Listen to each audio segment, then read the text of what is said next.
Hello everyone, welcome to whatifissei was imprisoned by Rias Gremory Part 1, Chapter 1. The two other pieces. Rias One-sama, why are we at the orc building at night and not in the morning? Asked Asia, unaware of what they were doing here. It seemed everyone else, besides Zenobia, knew what they were doing here. Rias didn't turn towards her, but kept going through the hallway towards a certain area, an area which Asia recognized as that weird area with a sealed-off door. Before they reached it though, a cone tapped the two newer members, making them both look at her curious as to what she wanted to say. If you want to know why we are here, it's simple.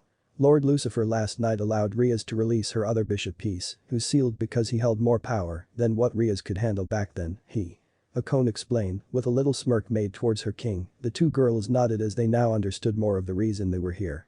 But why at night? Before they could ask, Rias and the rest of them reached the door and they could now feel the faint feeling of another devil inside, but with something else to it. Rias turned to them all, her face looked tired and almost a bit worried over something, but none of them knew why or what could make her worried. Not even Akone, her oldest friend. Okay everyone, a few things to know before we make sure we don't frighten him too much or the other way around. Spoke Rias, as she began to explain that he was probably her third strongest piece, he was a half-vampire, and that his name was Gasper, and that he had a certain love for cross-dressing. Both Zenobia and Asia were slightly confused at the last part, but it helped them not think too much about that fact he was a blood-sucking vampire. But that part was also just shredded as soon as they saw him. As soon as Rias had destroyed the seals around his room and opened the door, both Asia were hit with an unexpectedly cute yelp from inside the room. Rias sighed in an almost older sister-like way before opening the door even further, revealing a small boy no bigger than Kaneko, cowering at the front of a coffin.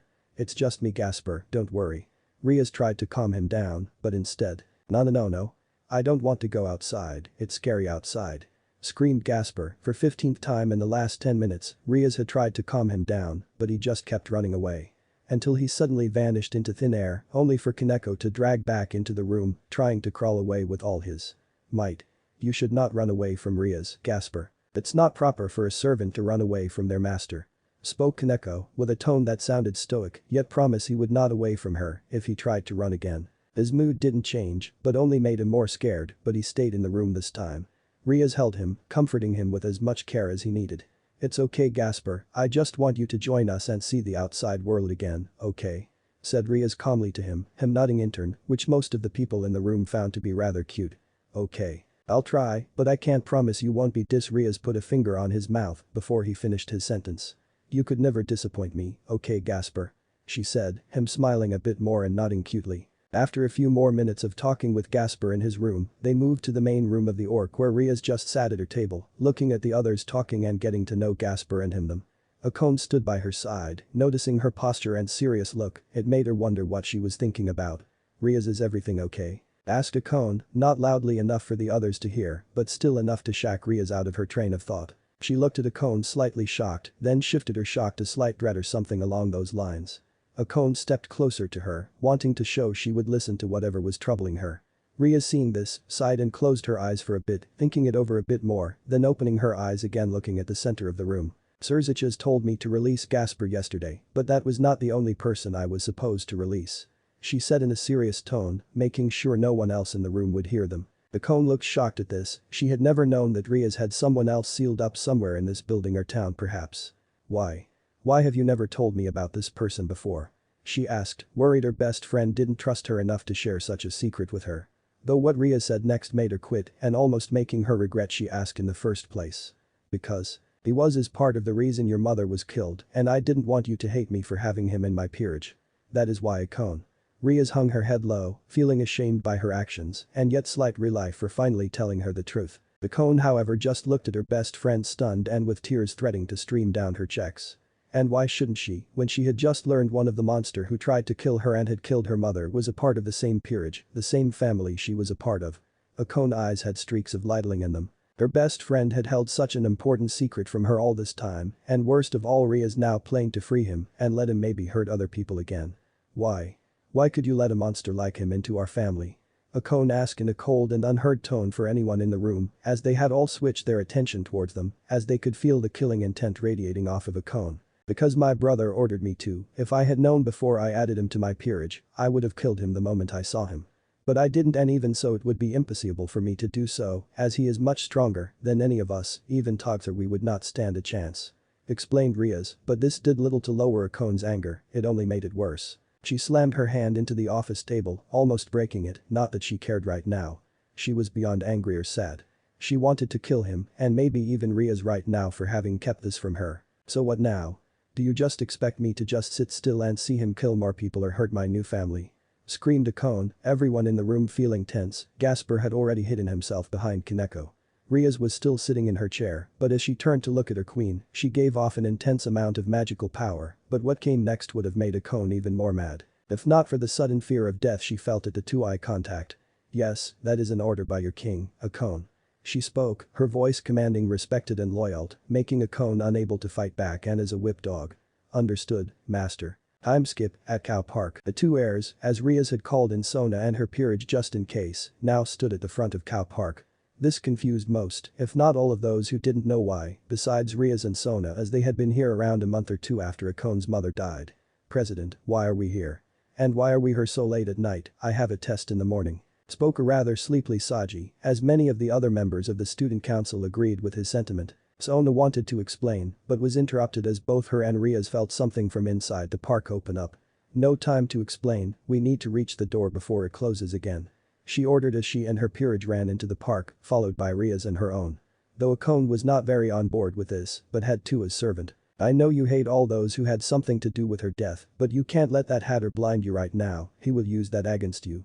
Rias said as past Akone, running up next to Sona, whom had found a rift of sorts next to the fountain in the park. Akone didn't really know what to think about what she had just been told. On one hand she wanted nothing to do with him or Rias, but on the other, she didn't want her new family to suffer because of her selfish reasons. She decided that for the time being she would follow Rias and see where this would lead her, and then decided what she would do after that. She and her other peerage members now also stood in front of the rift. It was big enough to let one person enter at a time, maybe two if they walk really tightly through. It seems we made it just in time, the rift will begin to expand until it's big enough for all of us to enter. So before it becomes too big, me and Sona will answer any question you might have, as long as it's relevant to the current situation. As Rias said the last part, Sanji lowered his arm, but it was replaced with the hand of Asia. Rias nodded to her, letting her speak. Why is this person sealed inside the fountain? Is he really that powerful? Asked Asia, gaining most of the group's attention. Rias wanted to answer, but was beat to it by Sona. Yes, he is very powerful, almost Cadra level on a good day. That is why me and Rias have brought both of our peerages here, so that if refused to fall in line, we can hopefully make him. Sona explained, making her own peerage nodded in understanding, until her eyedweight of pawn had to open his mouth. What piece is he? A rook or a pawn? Asked Sanji, his tone a bit uncaring with how he spoke, as he was dead tired and also mostly wanted to know what kind of monster would be behind that rift. Rias sighed, as she had released as that was probably a very important info they all should know, along with something else. He is a pawn piece, but don't let that fool you for how powerful he is. She spoke as warning, but Sanji didn't believe much in the power of a pawn, even if he was a pawn himself. Though he saw himself as a powerful pawn, as he took 4 pieces. Then why all this just to keep a single pawn piece sealed? I could probably take him. He stopped as he felt a sharp star come from Sona, right at him, making him stop as he felt he had done something wrong. Incorrect, compared to you he is worth twice as much as you are worth. That is why Rias has been very carefully about what piece she can and would use, since she reincarnated him. Sona's statement made most of the people gathered shocked to think that he was worth all 8 pieces. He must have a huge amount of power or maybe a powerful sacred gear. Maybe even both. Does he have a sacred gear? Asked Kiba, as he had worried look in his eyes, as he would rather fight a powerful monster than a powerful sacred gear possessor. Rias and Sona looked at each, agreeing to let them know the most troubling part about him. Yes, he is this generation's Red Dragon Emperor and a powerful one at that. Me and Sona had to put multiple seals on him and binds on him just to put him inside this prison. Rias explained, not only making many members shock, but some even dreading what could happen if he decided to make this difficult. Though they didn't have time to dwell on that long, as the rift had finally become large enough for them all to enter. Rias and Sona were the first to step through it, followed by each of their queens, then the rest of their peerages. Remember, don't give him a reason to hurt you, don't let him see you get angry, and for the Satans, don't give him a reason to see you as no threat. Ordered Sona as she began to power up, with Rias doing the same as they could both feel his eyes on them already. The others soon after felt this presence as well. It made most of them shiver as they felt a monster gazing over them. Rias and Sona stopped as they reached what seemed to be the exit from this rather normal-looking tunnel, though what confused them that when they also exited the tunnel, they found themselves back outside. But something new had appeared that hadn't been there before. Many different chains of different sizes and metals all hang from an invisible ceiling and walls, all holding a figure up in air. The figure was clear male by the fact they could see his junk as he was naked. Though at the current time, they hardly had the chance to become embraced. Rias snapped her fingers once, seemingly making the many chain lift him down from the air, as well as covering up his man bits as Kao's Sedemi boy's uniform appeared on him. He stood on the ground for only a moment until his legs gave out and he fell over and landed on the ground with an annoyed grunt. His messy long hair moved to the side as he moved his face up towards Rias, his eyes glowing a bright green at the first sight of her. "Hello Issei, it's been some time, hasn't it?" asked Rias calmly to the now named Issei as the others looked on wary of what might happen. A rusty and almost dry voice replied back, though that was not what made them more scared. No, it was the underlining tone of insane tone that he spoke with. "Oh Rias. My longtime friend and admirable master, have you finally come to free me this prison of yours? If I had known this was how you treated your first and most loyal servant, I would thought twice when I agreed to be your boyfriend. Oh well, kids makes mistake, right?" He spoke, almost not caring about the other people in the area, but only and solely Rias. "I am not your girlfriend, I only told you that so you wouldn't back when I locked you in here." Rias sighed as she finished her sentence, this though made Issei start to giggle a little, making her look at him with confusion. "Oh really? But then why was I sent to destroy that disgusting fallen angel family, if not to gain your love and attention? Or did I misunderstand something?" asked Issei, a knowing smile hidden underneath his long brown hair, only his narrowed green eyes could be seen. The Kone's mind went blank at those words, how could anyone blame her? She had just heard that the person she had respected the most was potentially also part of the reason her mother had died. Rias and Sona both knew what he was saying a lie, but it was not completely wrong, as Rias had at once said to him that she would love it if the fallen angel who lived in Kao were gone. But she never meant it like that and even regretted ever making him a part of her peerage because of that very reason. The Kone started walking slowly past Rias, gaining the attention of everyone else behind Sona and Rias and Issei who now saw his way to start a bit of chaos. "But who knows, you still praised me when I returned, though I only managed to kill a few shrine warriors and an old fallen angel whore. Disgusting really, if you ask me. But I guess I should say sorry, but there is no one left to say sorry I suppose." Oh well, Rias and Sona knew exactly what he was doing and he knew that they knew. He was thriving with every word he spoke and every step closer a Kone took. Rias now noticed a Kone going past, she swiftly grabbed onto her arm, almost having to drag her back. A Kone looked at her with pure hatred and anger, but Rias did not let these misguided emotions stop her. "A Kone, listen to me, he is trying to get inside your head if you do what you are about to do. Then he will win in this sick game of his." Rias tried to explain, but a Kone had already stepped over the line, but not in the way either Rias or Issei had expected. A sudden cloud of lighting appeared over the park and as suddenly as it had appeared it also shortly after shot out a streak of lighting down on Issei. It hit him in powerful show of blue and yellow lights. He screamed in pain as it burned him, electrocuted him and damaged his body both outside and inside. Though his roars of pain morphed soon after into cries of pleasure and enjoyment. Rias knew this was a bad time, but she couldn't help but feel embarrassed over him. What is wrong with this sick person? Is he getting off on this as Rias yelled at Kone, angry that she couldn't even hurt him as that was something he seemed to want. Rias only nodded, making a Kone stop her lighting attack. Leaving an unsatisfied Issei to lie on the ground, not happy that his fun had just ended so soon after it had begun. "Oh come on. It was just getting to the good part. Oh well, what do you want Rias? Was it just to see me and let me feel pain or was there a real reason?" This shocked most of the people as they had all seen him as a pure insane physco, but now he sounded so serious and even a bit respectful in his tone, just not his words. Rias sighed at his sudden swift of personality and approach. "You know you were never too easy to deal with when you could always change your mind and tone so suddenly. But yes, I have come to let you out of here and rejoin me as my loyal pawn again," explained Rias, getting a small chuckle from Issei at the loyal bit. "Oh you know I always was, at least when you would give me something." He jabbed back, making the group's emotional meter and capacity reach levels they normally wouldn't have or should have in one day. "But alright boss, I'll do as you ask of me. I Issei Hijishiki, the Red Dragon Emperor and slayer of this generation's White Dragon Emperor, swear to you with my new gained freedom to follow your orders and act in the interest of you and the Gremory clan." Issei had managed to bow down before her as he had made his oath and vow to her. But no one could care about that as they heard the one thing most supernatural people would normally fear by being nearer with a Dragon Emperor. The White Dragon of this generation had already met his rival and had died by the hands of his rival. "Good to have you back, Issei," said Rias, her tone cold as she knew he was going to try and find any way to go around her at the first sign of weakness from her. Chapter 2. Leash. How Academy, Workroom. Rias and Sona had gone to the underworld after they had put Akone and Tsubaki in charge, and also the two who to hold a leash on Issei, a literally leash. It had some inwoven destruction magic in it, so it would harm him if he tried to drag or get away from the one holding it. It's not as effective as the chains in the hidden prison he was in before, but it gets the job done, and that's what's important. Unfortunately, Akone was the one holding it, and she was rather trigger-happy, seeing as she could harm someone who was a part of her mother's death. Tsubaki had to many times remind her that Rias didn't free him to harm anyone, but to increase security for the upcoming 3-faction meeting that was happening less than a week from now. I understand you hate him, or at least don't like him being here. I understand and feel the same way, but it's a direct order the mass, we can't go against their wishes. Spoke Tsubaki, earning a long sigh from Akone as she relaxed a bit on her grip. She just went on to glare at Issei, who was currently trying to talk with the others, but Kiba, Zenobia and Kaneko were standing between him and the rest of the people in the room. No one said anything to him. Come on now, we are all a part of this peerage, can't I even just talk to all of you new guys? I mean I was the first piece, so I guess I am kinda like a senpai, shouldn't you treat your senpai with respect? Asked Issei, while smirking with cocky smile. He probably wouldn't care if they were there or not, but he wanted to have some fun until Rias came back. Sanji stepped in front of the blockade of rooks and knights and stretched a hand out towards Issei.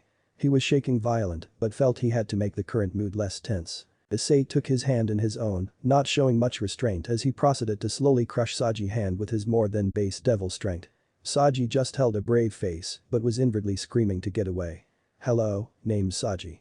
Pleasure to meet you, he spoke with pain and slight fright clear in his voice. Issei just giggled a bit before his face gained a suddenly much friendly smile. Issei Hijasahiki, the same goes for me, Sanji. Most of the less mature people suddenly blush at the sound of Issei's flirty way of saying Sanji name, even the Sanji was unable to hide his blush. Even though his hand was being slowly crushed and he was scared of how strong he was, he right now couldn't help but be a bit interested. You too. He whispered as he began to crumble in embracement, making Issei regain his cocky smirk. But before he could celebrate making half of the people in the room rethink their love interest and sexuality, Akone janked him towards the table, slamming him into it by the sheer power of her drag. As he got back up, he slammed his left hand on the table, but his face showed no anger, only slight lust towards Akone for a quick moment. Don't play with them. Spoke Akone, her tone commanding and demanding respect, the look she got before did nothing to her. It only made her want to hurt him more, not in sadistic way, just for her friends, because she didn't want him to trick them or whatever that hell that thing was about. Don't worry, I don't just play. He smirked as he and her both glared at each other. Issei with confidence and pride, and Akone with hate and duty. The others in the room felt unsure of what to do, they could only look for now and wait to see what might happen. The staring contest continued like this for a minute or two, all while no one dared to interrupt it or do anything of fear of what the two might do. Then both Akone and Tsubaki faces changed to confused expression, one the others behind Issei also shared at the weird sound they heard. Sniff, sniff. Akone looked at him confused. Why did he just sniff the air? Was all she could think about before he opened his mouth again. So, Akone-san right. What are you? He asked, his expression no longer cocky, pitiful, but instead interested and curious. Though you already knew, what more do I need to reveal? Akone answered back harshly, making him nod, before then turning around looking at the other members. True. I guess you were trying to hide that. But then what about you little kitty and you there dragon boy? I can already smell you two are not devils, at least as much as the others in this room. Issei asked, a curious smile crept up his face, making the people who didn't know confused and those he did amazed he could figure it out. Kaneko looked at him shocked, her eyes widened as testament to how shocked she was. Will Sanji stood there confused as to why he looked at him when he said dragon boy. Issei then switched his gaze from those two to the hidden Gasper sitting in his box. What about you blood drinker? Want to discuss your race as well? Not that there is much to say, red eyes, small fangs and even more attractive features than your average supernatural being. Clearly vampire. Issei smirked at how he nailed that part, not that everyone there didn't already know. Tiba grabbed him by his collar, dragging close to him, face to face with angry look to him. What are you getting at? Are you just here to torture us? He ordered from him, his voice searing with anger, all will tightening the grip around his sword handle. No. I am just curious as to who my master has added to her peerage in my happiness, that is all. Former church members, all three of you guys right. Issei had looked at the three former church members in the room, Kiba, Asia and Zenobia eyes all widen in shock. This only led to Kiba shaking Issei a bit. So what? Then what about you? What are you? Yelled Kiba, his panties having already reached its limit. Issei smirk, showing off his rather sharp teeth, making the few who could see it a bit scared. Me? Why, I am a dragon, only 75% though. Issei answered, leaving the room speechless. And why wouldn't they? Many of the people in this room had never met a dragon, and here was one standing right in front of them. Issei just looked at them, sighing like he had seen this reaction multiple times and was getting bored of it. Dibble let go of Issei's collar, not really knowing what else to do, and just took a few steps back and trying to keep a brave face for the others. Issei just stared at him for a bit, then looked around to see the others' reactions, and boy did he love them. Either they would become more scared at the sudden eye contact or they would take a few steps back. He would have kept doing this until he felt himself being tugged by his neck, and then suddenly he laid on the floor with a foot on his head. He looked with an enhanced expression only to see a cone standing on his head, but he also spotted some black panties that looked wet. Which just made him smirk, but it just came off as an even more angry looking smile. Have you had your fun yet? Don't forget, I hold the leash and if need be, I can call back Rias-sama and have you locked back up. A cone's voice was serious, even Issei didn't really want to test how serious. Fine, I'll stop. It's not my fault reincarnate devils can't a joker not freak out when near me. Issei answered with sigh, don't because of his current post-ion, his voice wasn't as loud, so it just sounded like loud mumbling half the time. A cone got it, along with Kaneko, who was thankful no one had asked her about what he had said earlier. Good, but until Rias-sama gets back you'll be staying like this. Understood. No one had expected the sudden shift in mood from a cone, but everyone expected Issei, could see her face had that sadistic grin on it. She is enjoying this, isn't she? Thought everyone, except Issei who was just lying on the ground, not feeling like trying her to anger her any further. Fine, I'll stay here until Rias gets back. Crow. He couldn't help himself from not making one last insult before he began to coil himself up under a cone foot. Suit yourself, lizard. A cone just had spit back, but these rather childish remarks made the mood in the room a bit more calm. Some time went by as the other people had split up into different groups and began talking about what had just happened and what they should do if it happened again. They had all looked over for a few brief moments, seeing the same sense as before. A cone's foot on Issei's head as he was sleeping underneath it, coiled up like a dragon, though his body was that of human. It was an odd sense to say the least, but at least they didn't have to face a dragon, so this was more than welcome. Tsubaki and a cone were talking about queen stuff and other small side things, which had gained the attention of the not sleeping Issei. He kept his eye open and listened carefully to their conversation, trying to learn more about the current, so knowing anything outside of that might be good, which he seemed to have found by something the two said. Akone-san, did you see a blue light enter the magic dome we made around the school when you were fighting Kokabrial?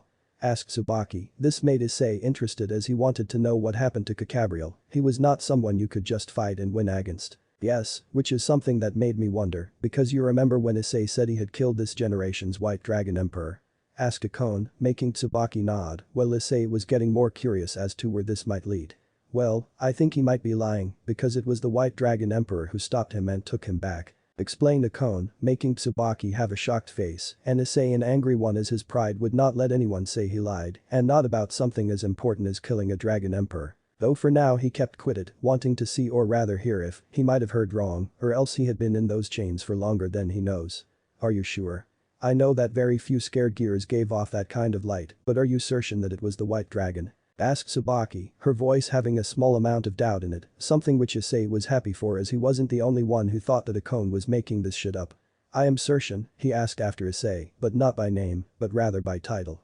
Answered Akone, leaving both Issei and Tsubaki stunned. Wait, maybe I have really been in that prison for long, but how long? If can only learn the name of the current host of Albion, then I can know for certain. Damn it Rias, what are you playing at? Wondered Issei, as he silently cursed at Rias for having some hidden motive against him, but before he could too much further about it, he was approached by Sanji. Issei kept still acting like he was sleeping, but even so the boy approached him, earning the attention of the two queens who both kept a careful watch. Issei, what did you mean when you called me a dragon? He asked. Issei began to laugh inside his head at how stupid he was, or how dumb Sona was, he wasn't quite sure who had failed to inform him, so now he might as well. Issei's left open suddenly looking directly at him with interested snake-like slit, looking right at Sanji, who stiffened at the sudden eye contact. Did Sona-chan not tell you? He asked, making many of the people in the room confused as to why he would call her by that, and those two who knew just flinch a bit at the memory of an overly loving older sister. Sanji seemed to not be fazed by it, something Issei found it to be interesting, as he shook his head. Oh too bad for you, you have unlocked your sacred gear right? Asked Issei, receiving his answer a moment later as Sanji summoned a small black gauntlet around his left arm, it looked like a frog with hole where its mouth should have been. Ah, that piece, it is quite good for support, did you know that? Oh well, that is one of the 4 pieces of the prison dragon King Vitra's sacred gears, it's called the absorption line, it basically those as its name suggests. Explain Issei, Sanji listening carefully to what he was being told, but he still didn't why he called him a dragon. Thank for the information, but that was not my accusation. He spoke, making Issei form a more relaxed smile as he scanned over Sanji one more time, before he felt like telling him. Well, I called you that because you a piece of Vitra's original soul inside of you, hatchling. Issei explained, making the people who were listening shocked and Sanji even more so as he stared stunned at his sacred gear. He looked at it intently before he suddenly heard a voice, but that weird part was that he heard inside his head. Hatchling. So long can't stay, tell him. A deep voice had spoken inside his head, something that made him freak out a bit, something the others noticed. He spoke to you, am I right? Asked Issei. His voice sounded less interested now and just stoic. It made Sanji feel uncomfortable as he had just managed to slightly like Issei a bit for helping him. He nodded his head, then remembered the last part it had said to him. He wanted me to tell you, I think. Sanji said, looking down at the ground, not wanting to make dire cat eye contact. Issei just laid still, then shifted back into a sleeping postilion, making everyone confused as to why he wouldn't answer that. Even more so, since he was a dragon who are known for respecting others' strength, especially that of dragon kings. The cone looked at him confused because of weird reaction to what Sanji had just said, and she became even more so when she began wondering, why would Vitra want him to know? Was it because he was fellow dragon, maybe because he was the Red Dragon Emperor, or maybe something else? They all kept looking at Issei for a few more seconds before all went back into their groups again, speaking about things of many different topics and hobbies. Akone and Tsubaki though were still looking at Issei and could see that he had fallen asleep as his body movement was that of one sleeping. Wonder why he wouldn't respond to a dragon king. Weird, I always thought dragons respected strength and power, so why wouldn't he even say anything to that? Asked Akone suddenly, making Tsubaki think about it as well as it was indeed weird. They kept looking at him, then they both heard him mumble something, they increased their sense with magic, listening carefully to what he was saying. Damn. Bastard, leave her alone. Mom, don't. He kept mumbling about things like that, which confused them even more. He sounded almost like a hopeless child who had been a witness to something to bad things in his family. They would have spoken about this if not for their king's sudden appearance back in the club room. Arias, was your visit productive? Asked Akone, followed by Tsubaki a bit after asking Sona the same thing. It was fine, but my brother had to give me a whole speech and small lesson on how to handle Issei up till the conference. Anyways, me and Sona will take care of that, so you may all leave for tonight. Thanks for your hard work. Explained Rias, Sona nodding in agreement with her fellow king. The peerages left the building rather smoothly afterwards, only the queen staying behind. Issei, wake up. Rias ordered, getting an annoying growl in response. What? Can't a guy get a little nap after doing your job for you and telling a servant about their power? He just spied out at them, making them confused until Akone filed them in, which then just turned them angry. You know that you are not allowed to do that, as ordered by Sirzechs. Spoke Rias, which only made Issei roll his eyes at her. Whatever Rias, so where will I be sleeping? Between your tits again, or maybe Sona's legs. I don't mind either way. He spat at them, making them both blush at the unwelcomed memory of when he had fooled them into doing that. No, you will be sleeping in your old home. Said Rias, her voice embarrassed, but also tried to be stern. My old home? I never had a home, Rias. You are my first and only home, love. His voice went from slightly angry at the start to then flirty while winked at Rias. Right, I forget sometimes as well. Whatever, you may sleep in your old room here in the building. Do you remember where it was? She asked, only to receive a rather harsh glare back. Yes, I remember my old cell. But I guess it's better than the new one, at least I could leave that one at night. Good night then, you know where I am if you need anything. He spoke as he began to walk out of the room until he stopped as he felt the collar around his neck tighten. Where are you going? Asked Rias with a smirk voice as Issei suddenly felt a hand on his shoulder. To my room, as you ordered me to. He answered back, not even turning towards her, but he did after a bit as he suddenly felt that room had become less inhabited. It was only him and her, looking at each other. Issei looked at her annoyed, but also a bit lustful because he was deeply, and I mean deeply, love with her. Rias looked at him with a cold stare, then made a hand movement he knew all too well. Sit, dog. She spoke to him. A certain thing people don't know about Rias is that she is not a normal kind of romancer or even one to being with. The things Issei had said and had done was all things she had asked of him because she was in fact just as horrible as he was. But she hid it more and better. The dog. Ria's eyes cold gaze became even more terrifying, even Issei was scared of this and also insensibly turned on. Chapter 3. Ross and Snake. Workroom. Rias was sitting on the left couch, Issei sitting on ground in front of her, his head held low much like a trained dog would. There is one thing people who admire and look up to Rias don't know, and that is she couldn't care if they did, she only cared about herself and her friends. Even Issei in some ways, but mostly because he had more or less thrown himself at her, giving her anything she wanted for just the smallest amount of love. So Issei, what happened while me and Sona was gone? Rias asked in a stoic voice, quite unlike the one she would use with her friends and classmates. Issei kept looking down as he thought how he should answer this, he wanted to ask how long he had been locked away, since it seemed like the White Dragon Emperor was back or maybe even still around. Before he could keep thinking if he should ask, he was janked by his neck to look up at Ria's face, where he met a pair piercing crimson red eyes looking at him. I wanted to talk with them, but none of them wanted to talk to me, so I went on to reveal most of their species and former factions. I even told what sacred gear Sona's pawn had.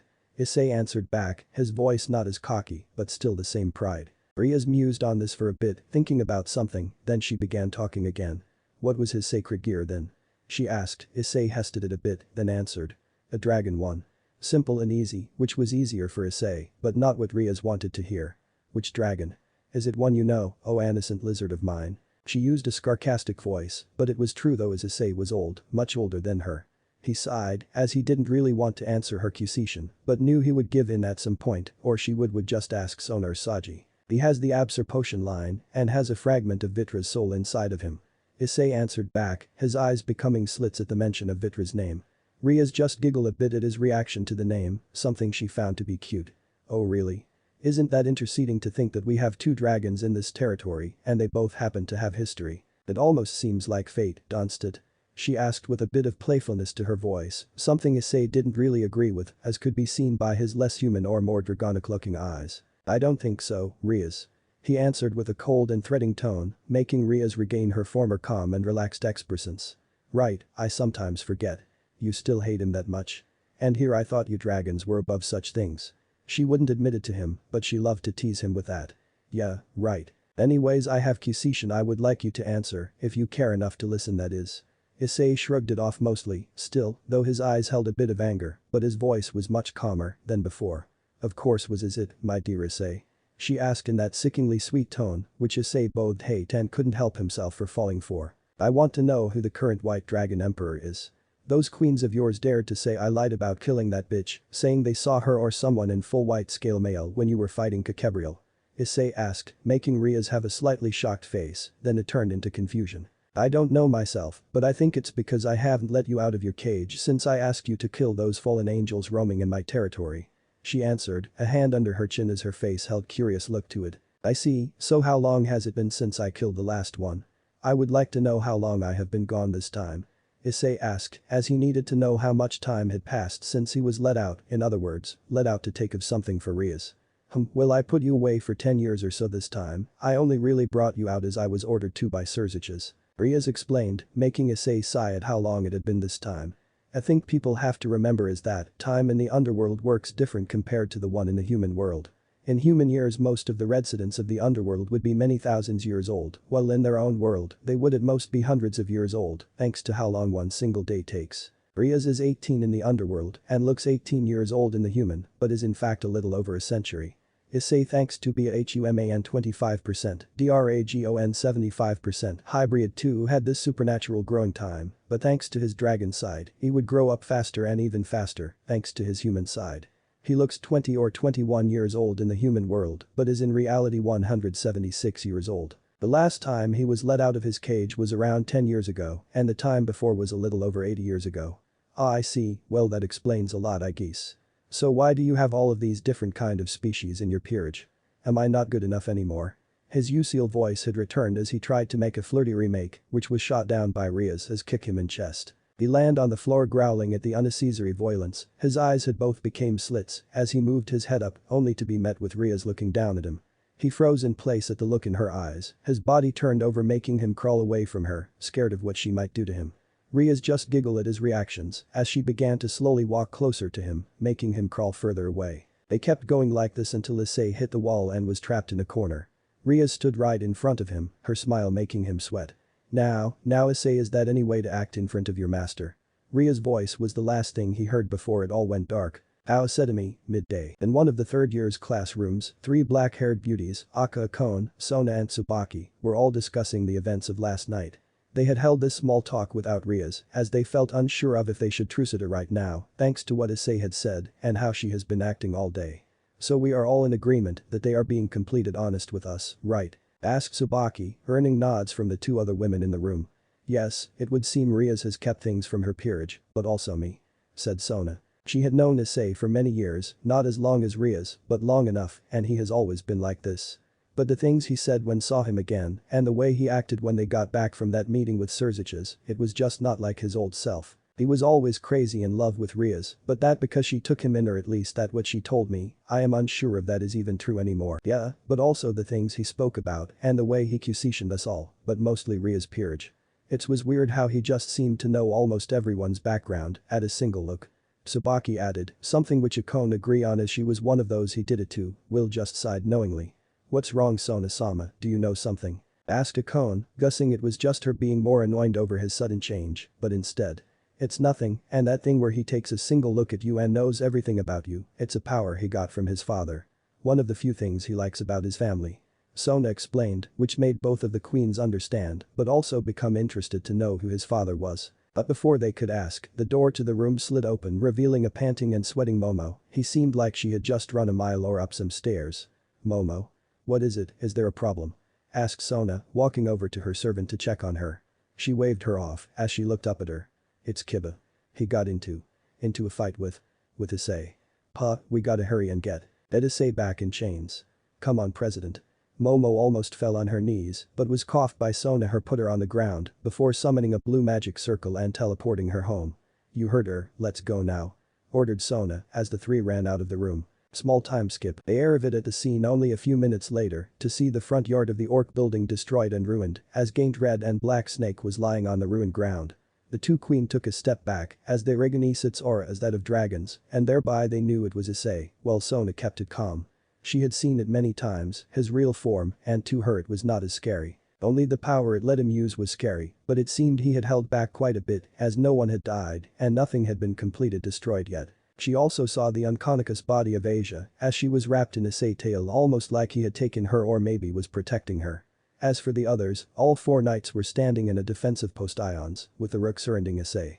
She couldn't help but sigh at the obvious show of Ria's terribly real-time taction skill. The rest of her peerage and Ria's was behind the line of knights, with Ria's yelling out orders while also trying to make Issei transform back. Sona took a second glance over the current situation, then sighed before turning her head towards the 2 behind her, whom had finally calmed a bit more down. A cone charge up lighting, only use it if I give the word. Tsubaki, follow me, we got a dragon to calm down. They both nodded, as Sona has this kind of order-giving tone that would just make people fall in line. The cone summoned her priest's cloths as she flew into the air and began charging up lighting as per her orders from Sona. Sona and Tsubaki walked up and past Kaneko and standing at the side of Issei, who noticed them and turned his attention towards them. Rias noticed as well, but before she could get a chance to speak. Issei, what is the meaning of this? Yelled Sona in tone or pitch any of the people there had ever heard. It even stunned Issei for a bit before he growled loudly again. What am I doing? Asked Prince Charming over there, he started this. The answer in rather annoyed voice as Sona turned her head to the only person who could fit that description. She could see Kiba was angry, but why? She didn't understand or see what he could be angry about, well beside Issei having Asia wrapped in his tail. Even Rias seemed to have been a bit shocked as she also looked at her knight, whom now had most of the people gathered attention. Don't listen to him, he attacked Asia so I tried to save her. Kiba answered back, his chill gone. It reminded most of them of how he acted when Zenobia and Arinia had a meeting with Rias a week ago. Sona looked back at Issei with a questioning look as she studied Asia's body. She didn't seem hurt, maybe just tired or something like that. So did you attack her? Asked Sona in calm voice, Issei interned shaking his head. No, I was helping her inside as she had told me, she was really tired. I guess Prince Charming thought I did something wrong with how I helped her, but I wouldn't hurt her without a reason. Answered Issei in an angry yet still proud voice as he spoke. Sona looked at Issei's face, trying to find any hints of deception, but it was kinda seeing as his face wasn't really a face. It was much like an eel's head, yet much sharper and rather small eyes, and the mouth went up both sides pretty far. She then looked to Kiba to see if he would react in a nervous way, which he didn't. This made Sona stumped as neither of them seemed to be lying, at least not entirely. Sona just let out a heavy sigh and then spoke. Both of you seem to have misunderstood each other's actions. Issei, you might have gone too far with going into your true form, there are still humans near and around the school, if they had seen you only Satan knows what would have happened. And Kiba, I had hoped that after your last emotional journey, you would have learned to calm down and think before acting rashly. The tense was broken, and both parties felt like small kids under the gaze of Sona, as she scolded them all for joining sides instead of stopping it. Anyways, I think today and the former incident has been rather tiresome, so you all may go home for the day. Said Rias after Sona was done with her scolding, and the two peerages had gone back to each of their home bases. Issei still holding Asia, but had also been put a leash on again, which Akon held. The room soon filled out, leaving only 4 people left, Akon, Asia, Rias and Issei. After a rather tired sigh, Rias looked up from her desk, then over to the now sleeping body of Asia, then looked at Issei. What happened to her to make her need your help anyway? She asked curiously, something which made Issei snort a bit then he decided to answer. She wanted some help with her magic, so I told her I would help, but then she suddenly felt weak. So being the gentleman that I am, when I don't want to make fun of you, I decided to help her inside. Then Prince Charming thought, I don't know what he thought, and just began to attack me. Issei explained, sounding bored as retold the story while looking at Asia's sleeping face. He seemed to smile at her, uncontestedly cute sleeping face. Both Akon and Rias thought over his story, realizing that they would need Asia's side of the story to find out if Issei was telling the truth or if Kiba was trying to protect her. So, what are we going to do with little Miss Nun? Asked Issei as he decided to sit down on the floor, still holding Asia, and then turning into a small version of his true form to hold her. Rias had seen it many times, so it didn't seem so impressive anymore. But Akon was stunned, she only seen his true form today for the first time, and now she was seeing a smaller and kinda cute version of it. Well, I'll take back to her at Port of Family, and then I'll talk to her in the morning about what happened today. Rias said, as she stood up from her chair and went around her desk and went down on one knee next to Issei. Issei's neck body coiled and turned until Asia's body carefully put into Ria's arms. A second later Rias stood up with Asia in her hands, looking at her face, smiling at her in a sisterly way. Then a bit later she disappeared in a crimson red light and left Issei still with his leash on and Akon holding the leash around Issei's neck. They both just stood in the room, neither of them making a single sound. Akon looked over to see Issei looking at her, his small slit eyes staring at her with some emotion or intent, she couldn't know what though. Akon just stood still and didn't move, she just waited for Rias to come back, she was coming back right. Akon. She looked to her side to see Issei back in his human form looking at her with cocky smirk and kinda evil look in his eyes. Do you hate someone in your family? His accusation was weird, why would he ask this so suddenly, and why would he ask this to someone who he barely knows? Why do you ask? Do you hate someone? She tried to dodge the accusation with her own, but she was also curious as to who might be his parents. I do, I hate my father, just like you Miss Himejima. Or should I say daughter of Barakiel. Akon's eyes widened at the mention of that name, but soon after she narrowed her eyes as she began to stare down Issei, whom just looked at her with a knowing smirk. So what, I hate Barakiel, then who do you hate? Just saying your father isn't a very fair when you know how mine is. Issei just chuckled a bit at her statement, then to stand up slowly as his body seemed to change slightly. His brown hair became black with purple lines, his eyes went from golden brown to purple with a black center. And his teeth became as sharp as real dragons. You want to know who my father is? Simple, he is the only evil dragon who became a dragon king. Those that explain it. Issei stood proud and tall in front of her, his body easily a feet or two taller than before with hair that was now as long as Akon's, but even darker. His nails had also become sharper, even with a small bent to them. But his aura was something else, it gave her a feeling of dread, bloodlust, fear and being out of her league. This is a dragon. No, an evil dragon. Akon walked back slowly as the fear began to seep in. Then she realized what he had said, his father was an evil dragon who had become a dragon king. Your father is Vritra. The prison dragon king. How he put a finger on her mouth as he silently stood looming over her with his dragonic presences. His face was close to her own, she could feel his disturbingly weakened breath, as for every breath he took and let out, she felt weaker. Not because of fear, but because it was some kind of magic he had put into his breath. So, what do we do now? Vritra's son and Barakiel's daughter alone in the same room, we do? Any ideas? Akon felt even weaker. Issei's smirk only became larger at this, as the room's light suddenly turned off, and only the slight laugh of Issei could be heard. Chapter 4. Evil and Fallen. Or classroom, midnight. Come on now, what should we do? Issei asked, as Akeno felt his breath hit her for every word he spoke, as their faces were inches apart.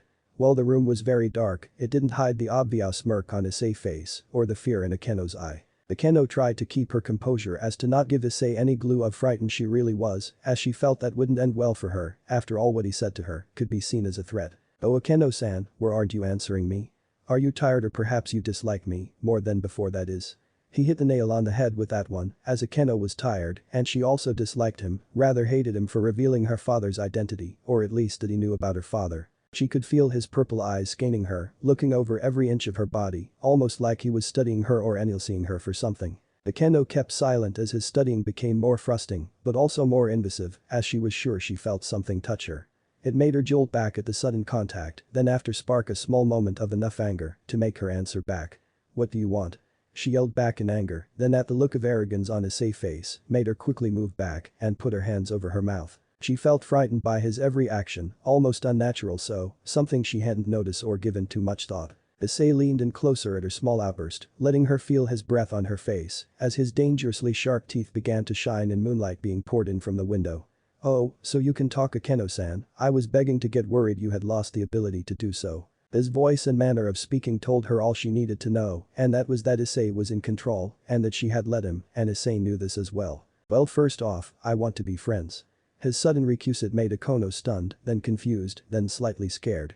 She felt herself almost becoming smaller under his gaze, as his body seemed to become taller, as she felt herself becoming weaker for every breath she took. He catched her in his arms, as she felt her eyes becoming heavy. "I guess that is a yes. Thank you Akone-chan, I hope we can become great friends." Akeno's eyes shot tight a bit after he said those last words. Kao Academy, 3 Factions Conference. On the nearby hills next Kao Academy sports ground was a rather large black and purple snake slithering around as its tongue came in and out as if it was searching for something. Which it was, or rather, Issei was as he was the snake.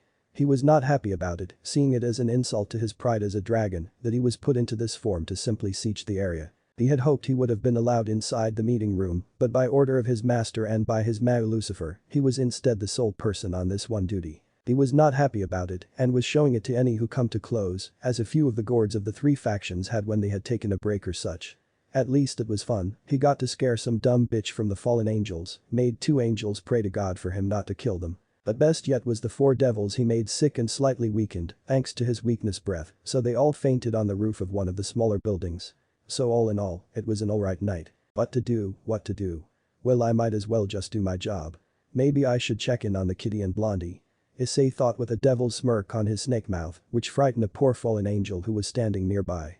Issei began to slither and move faster through the school grounds, over the grass under some roots and then up some stairs. But as he neared the area around the orc building he froze, as he was able to detect 4 other magic signatures inside the building and 2 other ones, which were being suppressed slightly. Issei could tell, after a bit of carefully detecting and reading off the magic signatures, that they were wizard or magicians. 2 things many supernatural faction can agree on is: never anger a dragon and fuck magicians.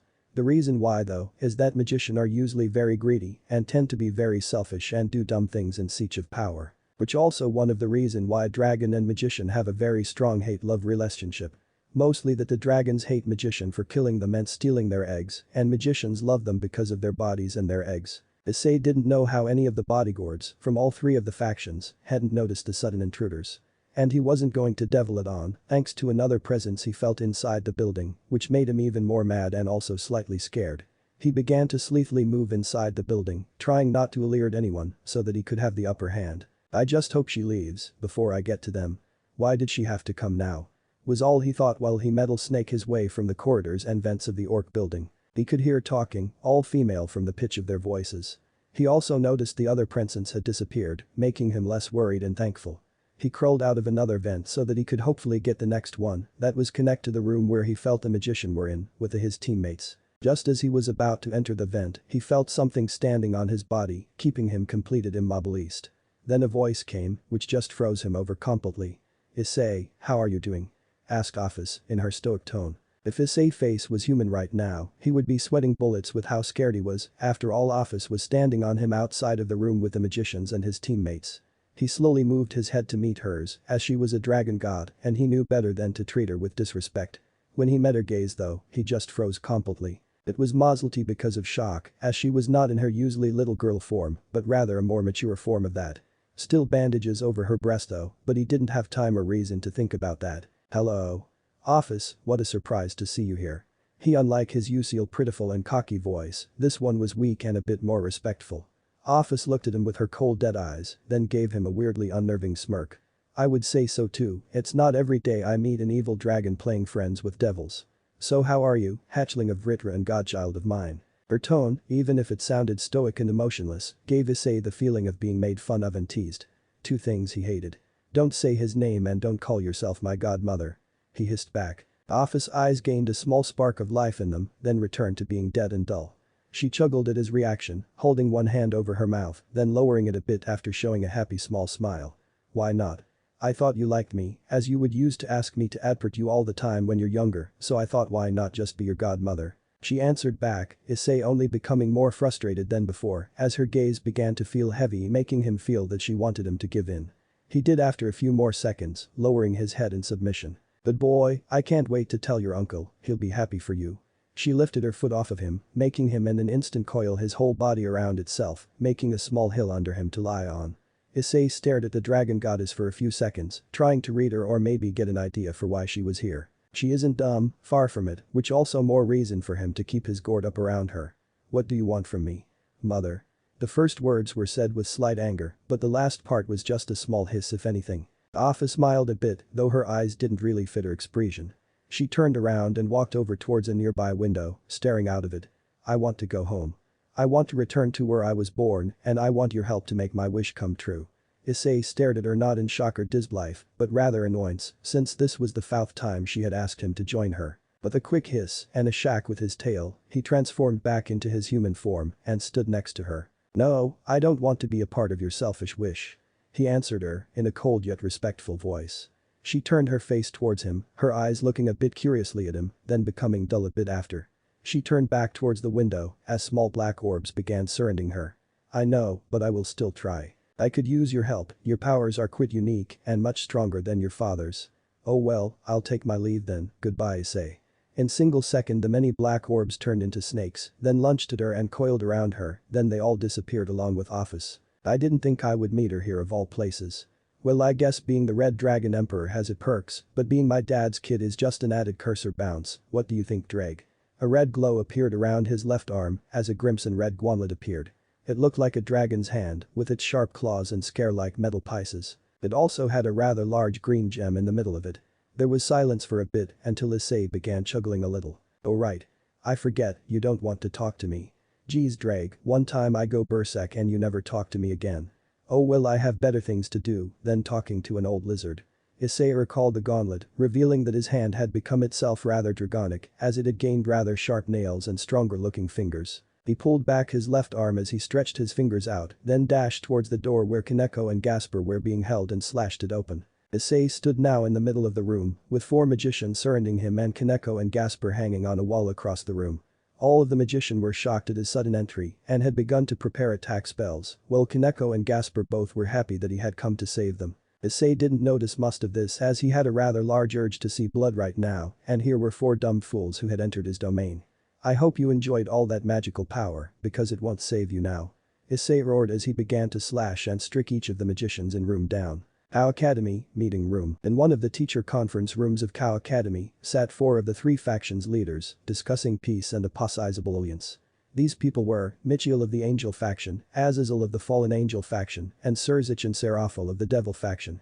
Each of the different leaders also had a participant of their own. The 2 Devil Kings had Rias and Sona along with their peerage, except for 3 members on Ria's side. Sirzechs also had Grafia. Azazel had a silver-haired guy with him, named Vali, and was surprisingly the White Dragon Emperor.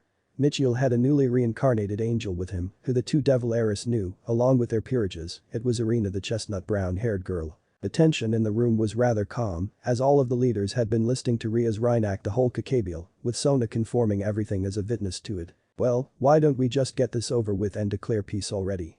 Asked Azazel suddenly out of the blue, as the Rias and Sona went back in line with their peerages. Aren't you being too quick, brother? Your factions is the reason we're having this conference after all, shouldn't you at least explain yourself on that part? Asked Michael as he turned towards Azazel with a slightly worried face, to which Azazel just sighed before looking over at the devils. Fine. The short story is Kokabrial didn't want to enjoy peace and then did this, I take responsibility. Is that good enough? Michiel just sighed at Azazel lazy explain, but knew he wouldn't try any more than this. Seraphol and Sirzechs looked at each other, nodding then looking back to the two older leaders. The devil faction would like to enter peace with your two factions as well. Seraphol spoke, even standing up to summon her magic girl getup, but before she could get more embarrassing for Sona, Azazel asked something else. What does our two dragon emperor think of this peace? We can't just decide for them after all, what do you think of peace, Vali? Asked Azazel, making the three other leaders and their followers all wide-eyed at the fact he mentioned both of the dragon emperors. Even Vali seemed surprised and even more interested at the mention of another dragon emperor. All the devils knew who was the other dragon emperor and were rather shocked that Azazel seemed to know who it might be as well. Michiel was just surprised that they both were in the three factions this time. Rias stepped forward proudly, standing next to her king brother. The red dragon emperor is currently not here, as I asked them to take care of something else. A simple answer, but enough for everyone to know the current post-ions of information and power. Azazel just nodded, looking over to Vali a bit after to see the young man having a rather battle-hungry smile. So Vali, you interested in this piece stingy? He asked, gaining Vali attention who looked at him for a few seconds, then answered with. I only care about fighting strong foes, but I guess if I can fight this generation red dragon, then sure. He answered back in a bit more calm tone. Most of the people wasn't happy about his reasons, but it was better than him rejecting the peace. But as everything seemed to fall in place, the fates seemed to do the thing they always do and fuck everything over.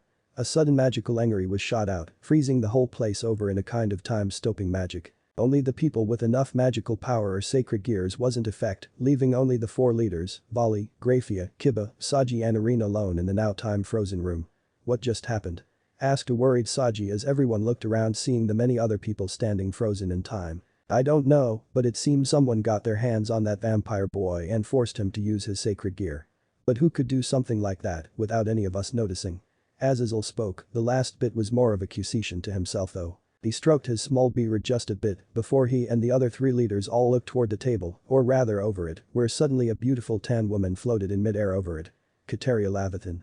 So you're behind this little stunt? Spoke Sirzechs in rather annoying tone as Kateria just looked back at him with a devilish smirk. Chapter 5. Kings. Our Academy, conference room. The shock of most of the devil people in the room was great, as it's not every day they see old devil royalty, or criminal one at that.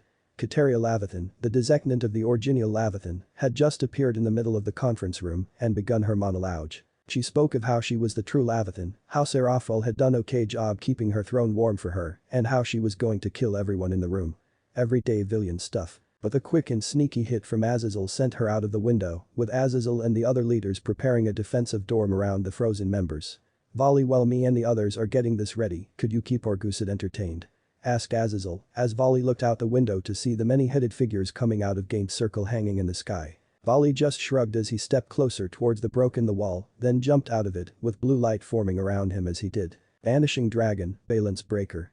A mighty voice roared out from the newly formed white armor around Vali's body, with two gained blue wings shining as it did. Sure old man, better pay me extra for this. He answered as he flew at high speeds into the fight, flying between enemies, knocking them out of the sky one by one. And while Vali was kicking ass, the leaders managed to move and form a dorm around all the frozen people and had sent Azazel out as another fighter. The three other leaders and Grafia kept the dorm up with Saji, Kiba and Zenobia just standing by, not knowing what to do. I forgot Zenobia also danced get frozen, so just forgot that fact and let's pretend like I wrote her name as an unfrozen person last time. Our Academy, Orc building. Screams and yells of pain and death could be heard through the whole building, as many small pills of magician corpse had formed throughout the halls, with a clear blood trail from them all leading further into the building. Blue missiles, fireballs and lightning strike were being shot and fired off towards the same directions, as the magicians casting them were retreating away from the place. Everyone cast holy magics. Yelled one of them, as he stopped and began to cast one of the few holy magic magician knew about, only to be cut in half a second later by an invisible claw. The few people who had stopped to help all stood complete frozen as they all look on in fright as his body fell to the ground in two pieces. They all began screaming in fear, some of them seeming to lose their mind over this as they fell over and fainted from pure horror. A low growl was heard from the place they had all retreated from, which had been barely visible as a smoke cloud had been formed from all the explosions. Really, is this the best you can do? I am not even trying yet, geez. A deep and pitiful voice spoke from within the smoke, soon after followed by heavy footsteps. A young man exited the smoke, his build was intimidating as he was easily over 8 feet tall with arms and legs that looked like a monster limbs, with how big and strong they looked. His hair went all the way down his back almost reaching his kneecaps, and his face had most of covered in black scales, and his hands had been replaced with claws. He even had a long and thin tail swinging around lightly behind him. All of the magician who saw him like this had their souls leave their body by the sheer amount of fear they felt at the sight of him. He was the very imagine one would put under the word monster, as that was what he looked to all of them. He wasn't a human, he wasn't a devil, and he wasn't a dragon, he was a monster. His tail suddenly lunged into the head of one of them, piercing his head in millisecond and then pulling itself back behind him. A creepy grin formed on his face as he continued to walk forward, killing more of them with either his tail or his claws. Behind him came two other people, Kaneko and Gasper, who were both in pure fear at the sight of Issei actions and at how easy it came to him.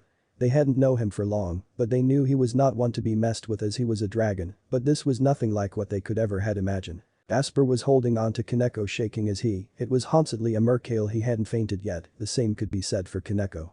She had to get Gasper out of here, as this was not a safe place for them in right now, even if Issei a teammate. Gasper stopped walking, holding on to Kaneko even tighter than before, making her look at him to see his face filled with tears.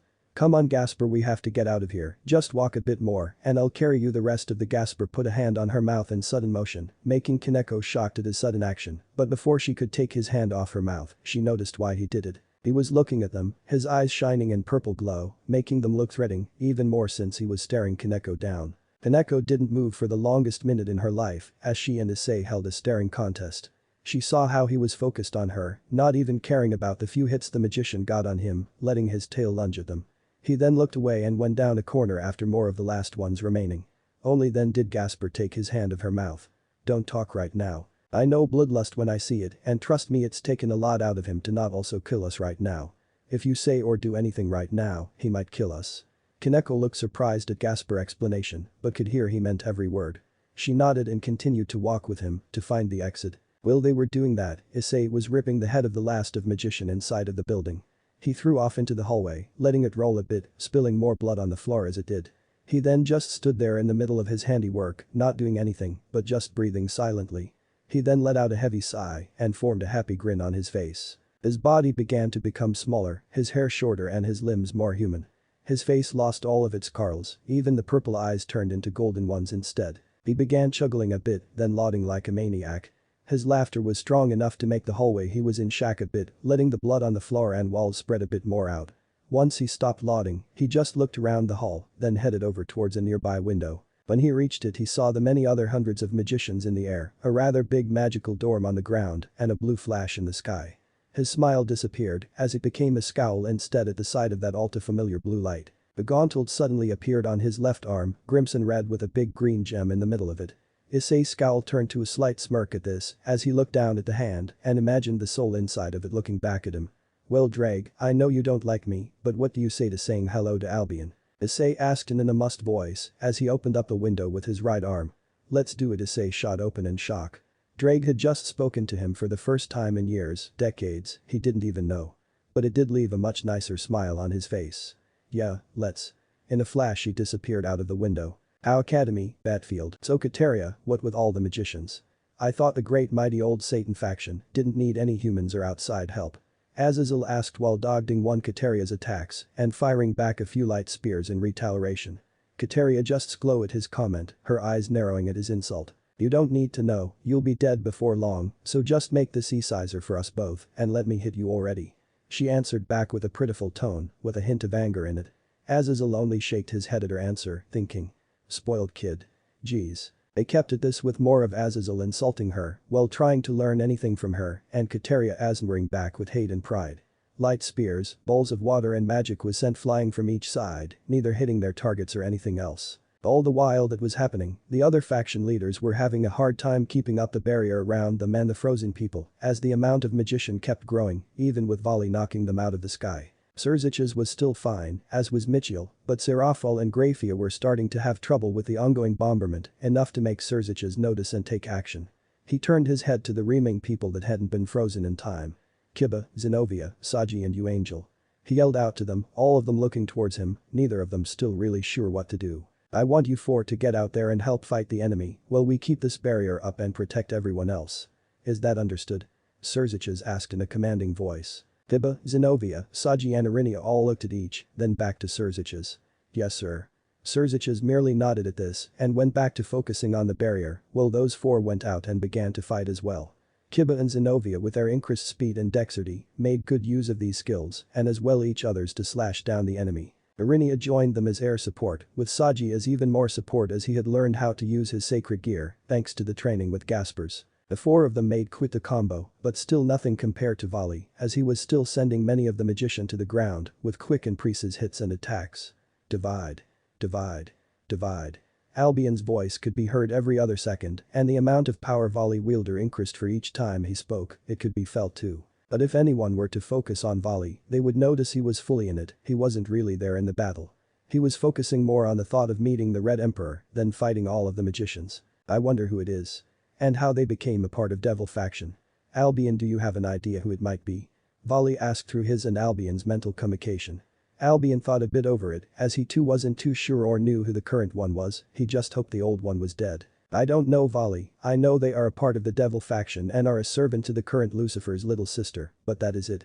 It might be. Never mind. Albion answered, the last bit was more of a wish since he enjoyed his current host and didn't want him to meet that one. Volley became curious about that though, as normally Albion would never say something like that. What is it, Albion? You never leave anything out, do you have an idea or not? Volley asked in a semi-interested way, making Albion groan at his host Battlelust. Yes I do, but I can't be too sure since last I heard, he was gone or dead. But hasn't ever been confirmed, so he might still be alive. Answered Albion with a bit of anger in his voice, from just remembering his smug face when he killed Lelia, his last host. Volley picked up on this, and then because of his love for battle, wanted to know more about him. What was his name, Albion? He asked, knowing that if he seemed too interested Albion would become mad at him. Just because he is a solar fragment of his former self, doesn't mean he doesn't have feelings. It was Issei. Issei Hijishiki. If he really is the current Red Dragon Emperor, then I beg you to never cross him. Albion finished, as he left the mental communication to tend to other things. Volley soon after also returned to real world, focusing a bit more on the battle. But that last comment that Albion made kinda made him scared, something he hasn't felt in a long time. Chapter 6. Clash Dragons, Clash. Our academy, battlefield. Many hooded bodies lied on the destroyed ground, as many others were still flying above and firing shot of magic and fire towards a few small groups of people. Above that was two other figures. One had 12 black feather wings behind him, stretched out in a powerful stance. The other had an insensible amount of hands, arms and fingers. Something that had intrigued Azazel as he knew that wasn't a power of the original Avathan. Or any nautical noble devil family either. So, where did you get these powers from, girl? Azazel asked with cocky smirk as he was reaching inside of his trench coat, graping an item of little size, but great power. Katara just smirked, believing herself to have the upper hand and let something important slip out. Oh, this? Just a gift from office, as a part of our deal. She spoke with such pride, it was only until a bit after she realized her mistake.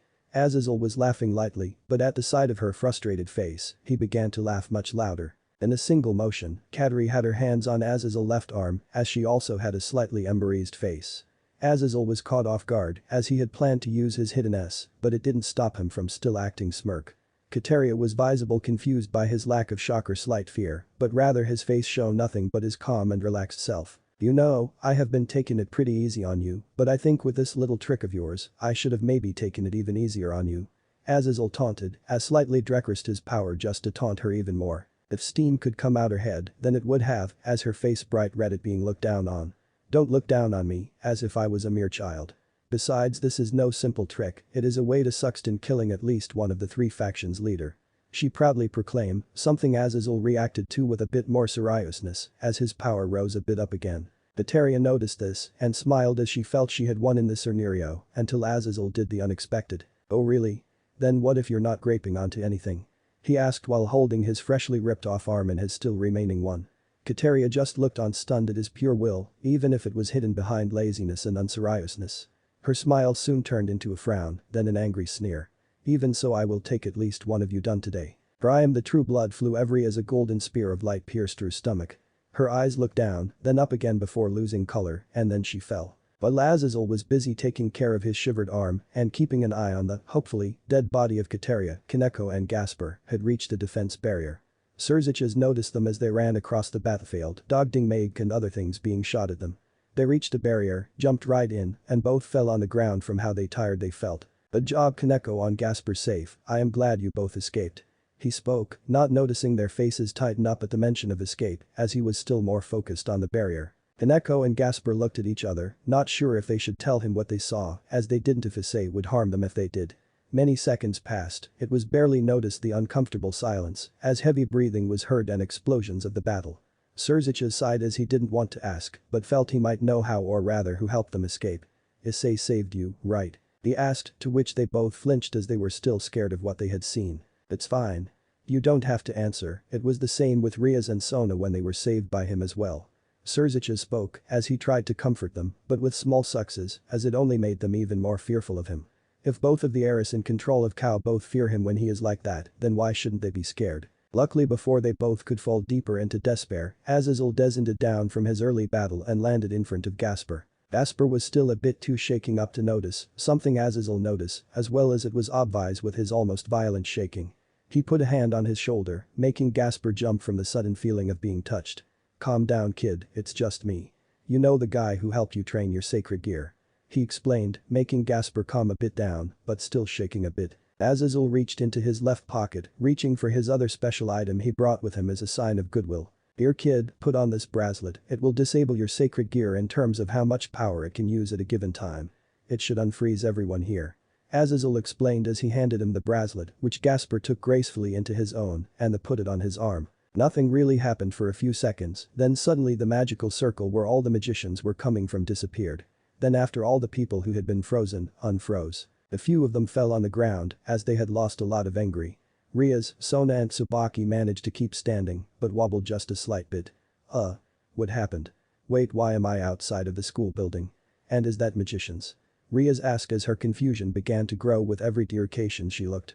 Sona and Tsubaki felt the same way as their eyes widened for everything they saw. Gasper walked over to Rias but held his face low, then went down on his knees. Rias-sama. I am so sorry.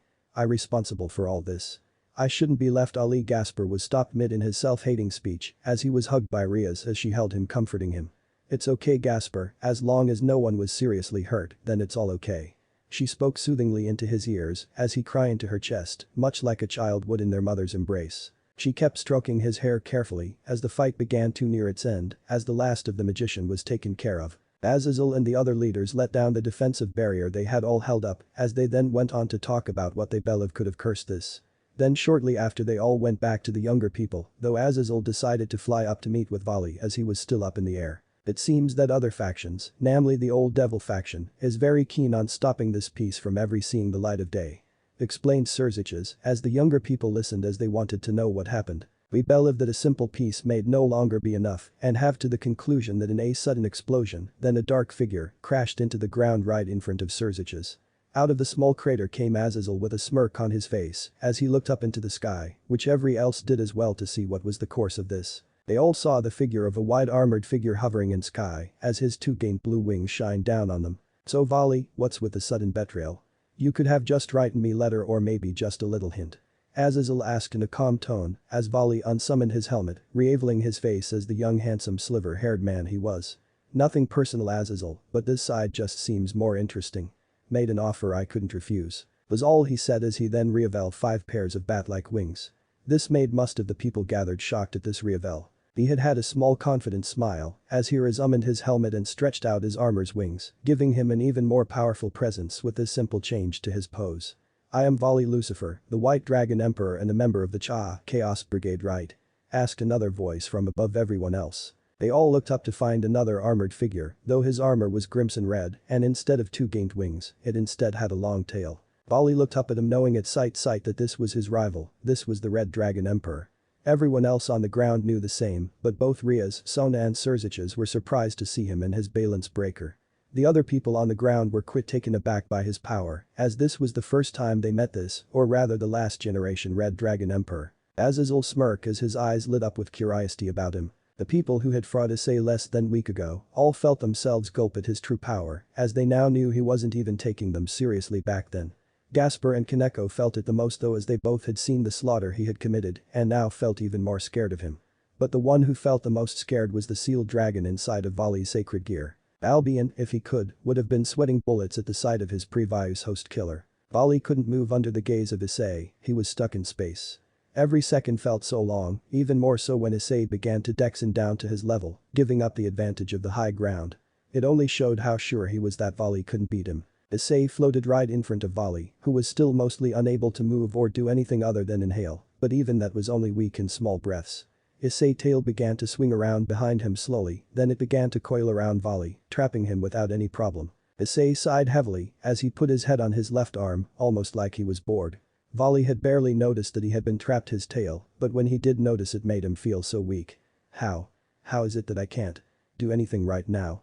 Is it really all because of him? Volley asked himself as his fear began to rise slowly. I believe so, Volley, it's one of the perks of being who he is, and it's also one of the best ways to defend yourself against him, Albion explained as Volley just became confused. How is it also something I can use against him? Volley asked Albion, his more normal attitude had slightly returned at the hope of a way to escape or maybe even defeat him. What I meant is that Issei takes grave offense to where or who he got his powers from, namely his father Vritra, the only evil dragon king. Albion answered back, making Volley feel another feeling he hadn't felt in quite some time. Sympathy. But it was only brief, as he would use this new information to his own advantage and get the hell away from here. So are you going to talk anytime soon, Lucifer? Asked Issei, in a cold and bored tone, waking Volley up from his talk with Albion. He didn't feel as scared as before and could somewhat now think more logically. He unsummoned his helmet, showing his face to his rival, who did the same, revealing himself to him as well. Volley saw his toothy smirk and the snake-like tongue that came out a few times. So are you ready to talk now, my rival? Can I even call you that with how weak you are? Taunted Issei as he slightly tightened his hold on Volley with his tail. A few cracks in the armor began to appear as he did so. Volley grunted slightly at the increased pressure but mustered up a smirk as Albion had just told him Issei's old name. Yes, I am ready to talk, Issei. Or should I say Aratara, son of Vritra. His smirk became just slightly wider as he said that last bit, while Issei just had his eyes widen at the mention of that name. Most of the people on the ground stood there in shock as not only was Issei's father Vritra but his real name was Vritra. Even Azazel stood there shocked as his interest in Issei only grew even more. Issei's eyes narrowed, then they formed two slits instead of his normal human eyes. What do you think you're doing, telling everyone about my family? I was hoping to keep that for myself. Oh well. Issei let go of Volley, much to surprise of the many people gathered, but not of two. Rias and Sirzechs both sighed at the sight of their brother toying with his prey. They both knew they couldn't do much to stop him, as was stillborn when it came to these things. Dragons are pitiful and will not let anyone off the claw hook when they have first set their sights on them. And just as they had come to learn over their many years with him, he launched himself at the unprepared Volley who had to go on the defensive. Issei didn't let up as his attacks became faster and faster, making Volley have a harder time defending himself. Issei's unrelenting attacks began to take a toll on Volley's armor as small piece then bigger piece began to fly off with each hit that hit until finally his armor broke completely and he was sent crashing down onto the ground with a tail whip from Issei. He hit the ground in only a matter of seconds, creating a deep crater along with a gain dust cloud. Issei kept watching from above as if he was predator waiting for his prey to make the next move. Volley crawled out of the crater, his shame obvious, as he was said to have been the strongest white dragon emperor in the last few centuries, yet he was beaten this badly in less than a minute. What the hell was that, Albion? I thought you told me it would make him let me go or something like that. Volley asked through his mental connection to Albion, who was just as confused as his host. I don't understand, it should have worked. It was how my last host survived her first encounter with him. Albion answered back. Are you going to keep lying down or are you going to fight back, white one? Mocked Issei as his tone was filled with damned pride of his. He still hadn't moved from his place in the air and neither had Volley from his dirt bed until he began to grin. I still have one trick left in me. I am who I'm about to awa. In a single instant, Issei had disappeared, then reappeared with his left arm through Volley's stomach, making him spit up blood.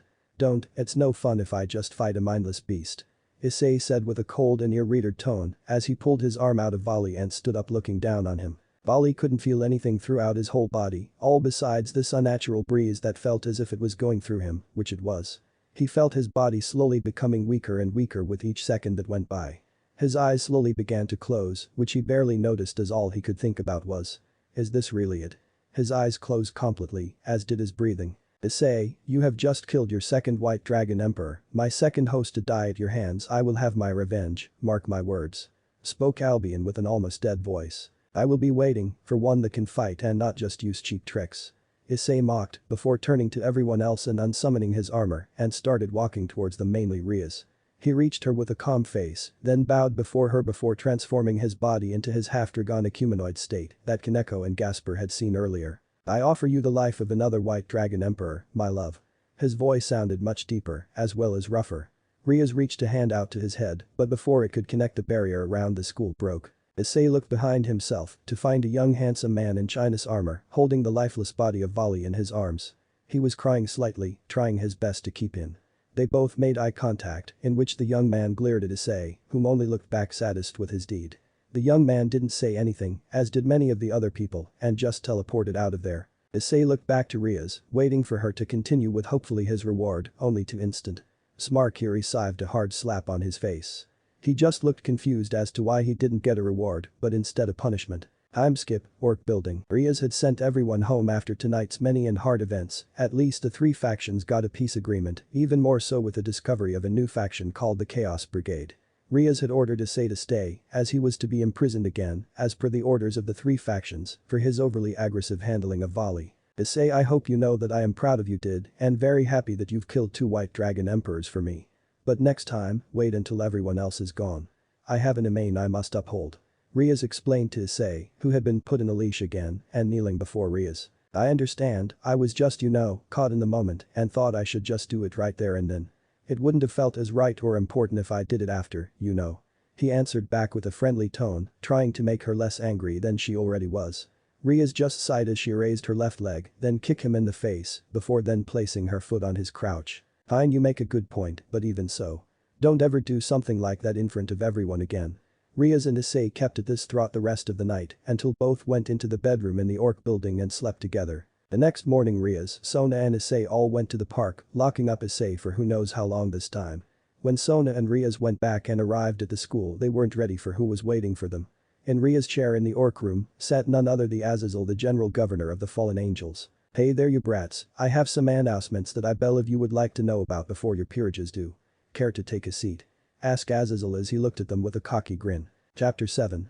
Train ride. Inside Issei's prison, right above the fountain of Cowtown Park, hangs a young man, at least by his looks, when he is much older than oldest human in history. His name is Issei Hijishiki, the strongest red dragon emperor in history, as he had now killed 2 white dragon emperors. A feat only one other red dragon emperor could claim to have done, thus this meant Issei was hereby the strongest one of them all. Only Drake in his prime was stronger than him, at least when they are talking within the same title, as Drake is the first red dragon emperor in history. But that's not important, as what's more important is that Issei was once again locked up in chains of kinds of binds, lock and charms to keep him from escaping.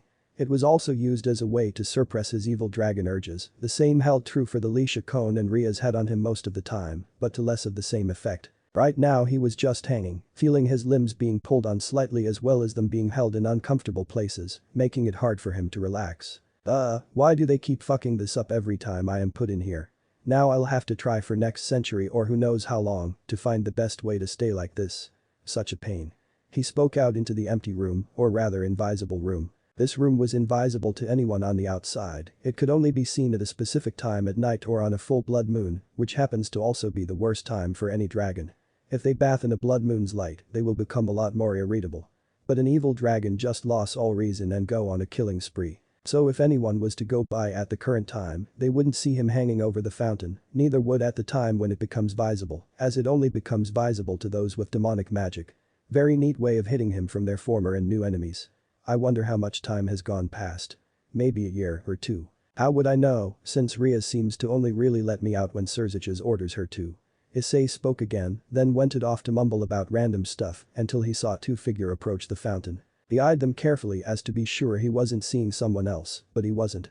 Before him, or rather outside his prison, in the middle of the day stood both Rias and Sona and looked towards where they thought he was hanging. Issei was a bit taken aback by this, he hadn't expected them to visit like this because they had never done this before. Sona and Rias turned around and began to walk away, but not before Rias waved to him sneakily as to not make the small kids near the fountain look at her like she was weird. Issei wanted to wave back, he really wanted to, but his hands were in chain, making that quite a hard task to do. Would you look at that? They visited me, even if wasn't really face to face. Gotta say devils are so weird, it really makes me wonder why I fell for one sometimes. Oh well, I am sure it's just this once. His voice was soft, not the usual pride and roughness, but more like a love-stricken teenager. He smiled a little bit as he went back to trying to get comfortable for the next few years. Time skipped. Night, day, and guess what? Night. Issei had been staring off into distant, just beyond his invisible walls, seeing the days go by and people come and go. He didn't know how long he had been in here, but already felt like years, centuries maybe. He didn't know, he never knows, which was the only thing that made kind of scared to be in here, since not only does he lose his sense of time, but he never knows what he might see when he comes out again. These are things that keep him from just relaxing and not causing problems, as don't want to be put in here. What if Rias falls in love with someone and forgets about him? What if his adoptive family dies? What if someone defills his mother grave? He didn't what could happen, as everything outside of the space he was in just seemed to go by in an instant. That is until it suddenly became dark, but not just for a few seconds, but rather for an hour, then 2 hours, then 5 hours. And then he noticed 3 figures approaching the fountain. 2 of the figures seemed female, while the other seemed to be male. The 2 female opened up the seal on his prison as they both vanished into corridor between the outside and his prison. The male stood quietly outside, just waiting for the 2, maybe even Issei to come back out. Issei then felt the chains loosening a bit on both of his wrists and ankles. His demonic and draconic powers and magic were still being suppressed, but it was still better than having his wrists and ankle in constant pain. Soon after the 2 females entered his room and he recognized them immediately as they did. It was Rias and Sona, both wearing their school uniforms, like they had just come here after Club Devil activities were over.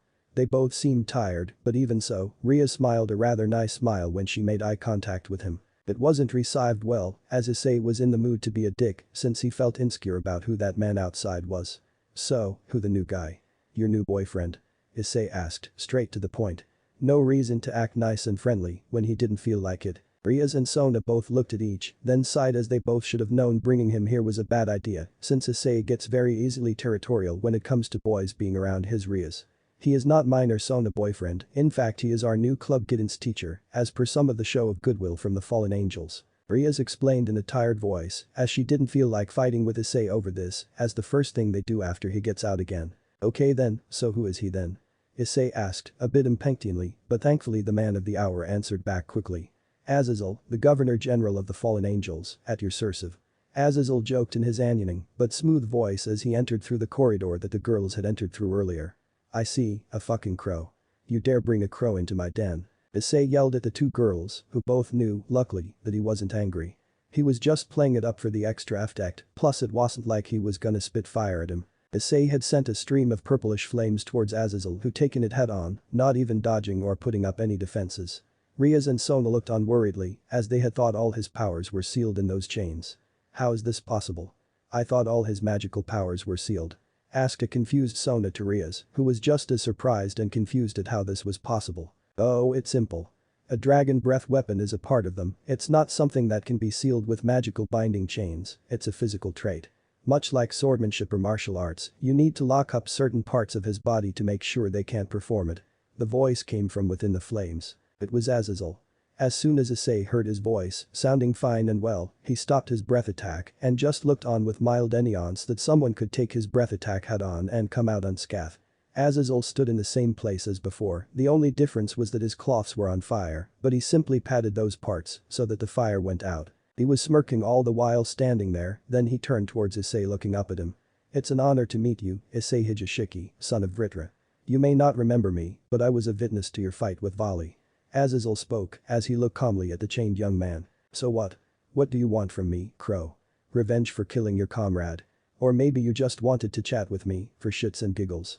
Issei asked, not wasting any time and asking what Azazel wanted from him. Azazel just shook his head, then looked back up with rather smirk face, which irritated Issei even more than he already was. I want you to train the user of the absorption line, Genshiro Saji. Said Azazel as he then procs to dodge the incoming breath weapon from Issei. I will not train a lowly human. And even more so one who wields that bastard sacred gear. Issei roared as his features struggled to change to his half-dragonic humanoid form. Azazel just sighed as he now knew what Rias and Sona meant when they said. Issei and his father have a very rough relationship. As Issei hates him with all of his being, while Vritra tries to reach out to him every once in a while with a new host. As Rias had said an hour early before they came here. Geez, these kids are going to be hard to get along with. Not only Barakiel's daughter, but also this kid. Huh, what have I gotten myself into? Azazel thought as he continued to dodge Issei's attacks with ease. Listen here kid, I know you hate him, but you should know that you're one of the new Alienist trump cards. But since you're in here most of the time, makes it hard to fully utilize you, since we needed permission of all 4 Mao. So I want you to train dragon-type sacred gears users, not just Sanji, so that we can have more trump cards ready. Azazel tried to explain, which seemed to have made Issei relax a bit as he had stopped breathing fire. Issei closed his eyes as he began to think over what Azazel had said. Do you think he will do it? He seemed very stubborn on the whole, not wanting to train his father's host. Asked Azazel in low voice to the 2 heirs, who looked at each other, then back to Azazel. I believe if you were to give him something in exchange he would most likely say yes.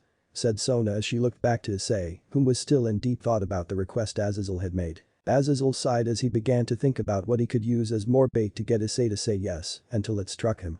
He would do the same as he would do to Ria's group. Boy Issei, if you say yes, then I'll you do something fun.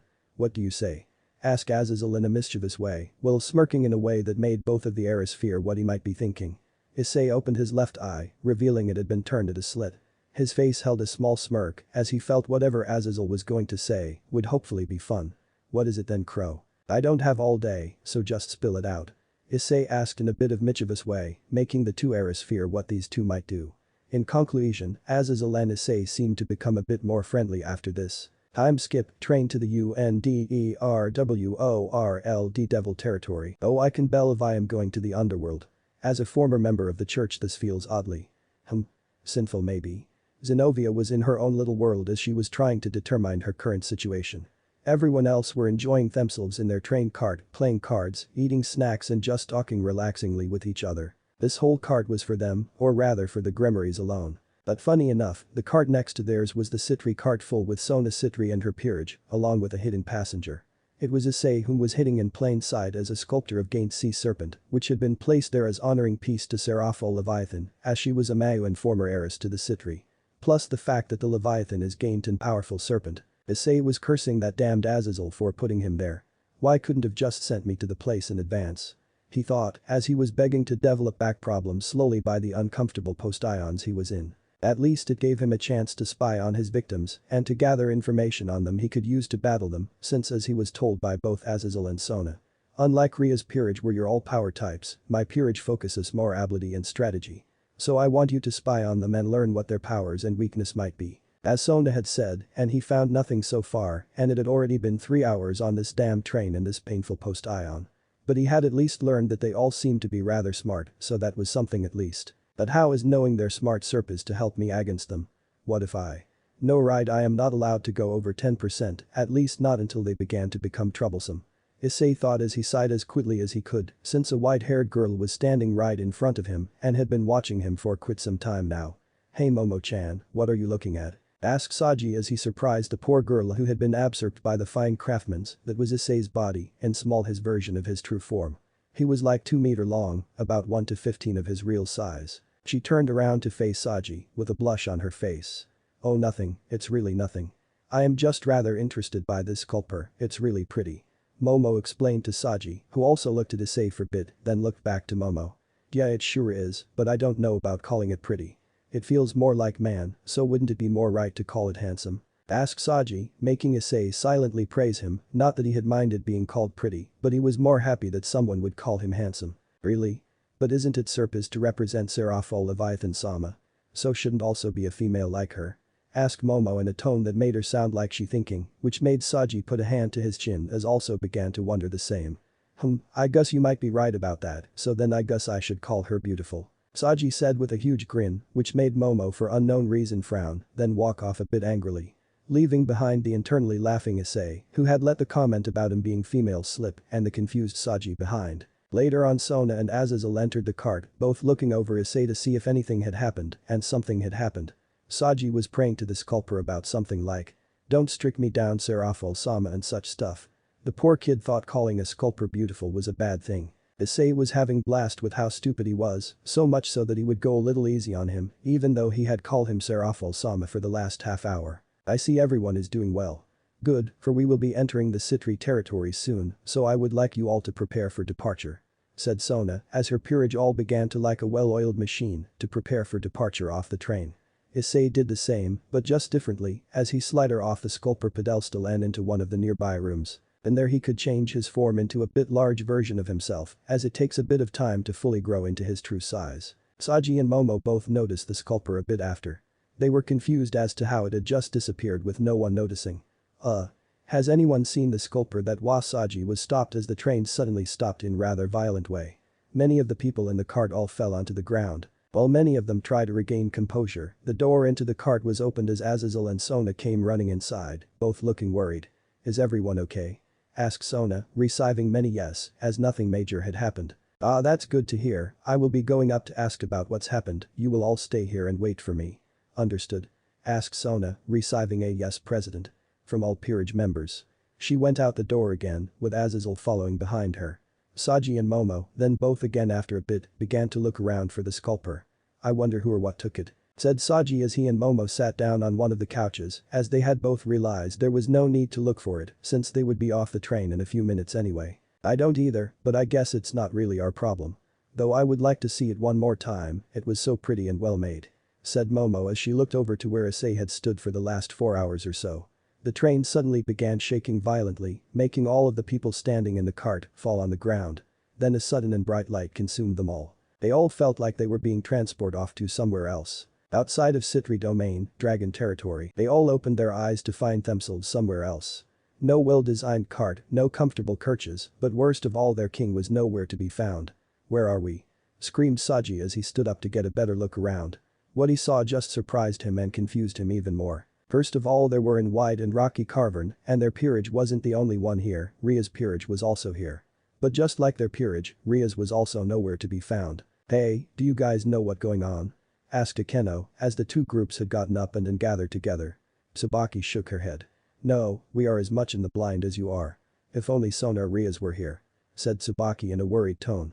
"I am sure they're okay, so let's focus on getting out of here and finding them," suggested Akeno as she began to look around the place they had all been transported to. Tsubaki agreed with nod, then did the same. But before they could, they felt gained shacks throughout the whole area. They all looked towards the direction where the shacks came from, and to their horror, they saw 2 gained horns attached to the head of purple dragon coming towards them. It was walking through the high walls of rock, but when it finally came into sight, they all began to worry as they saw its strong and quick humanoid body. "The dragon, what is going on?" screamed Sanji.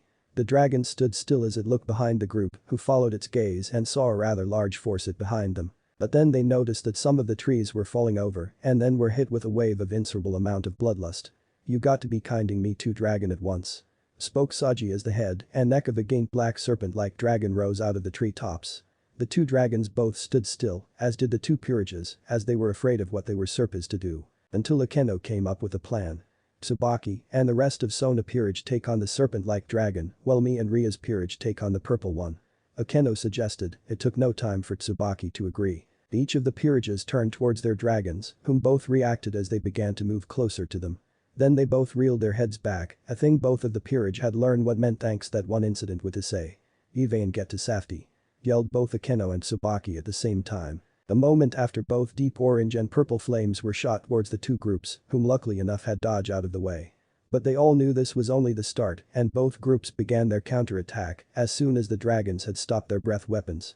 Attack. Let me know in the comments below if you guys want the next part. Also check out my other video that has been shown and left. Thank you for watching. If you enjoyed this video, please like and share this video. And have a fantastic day. Bye.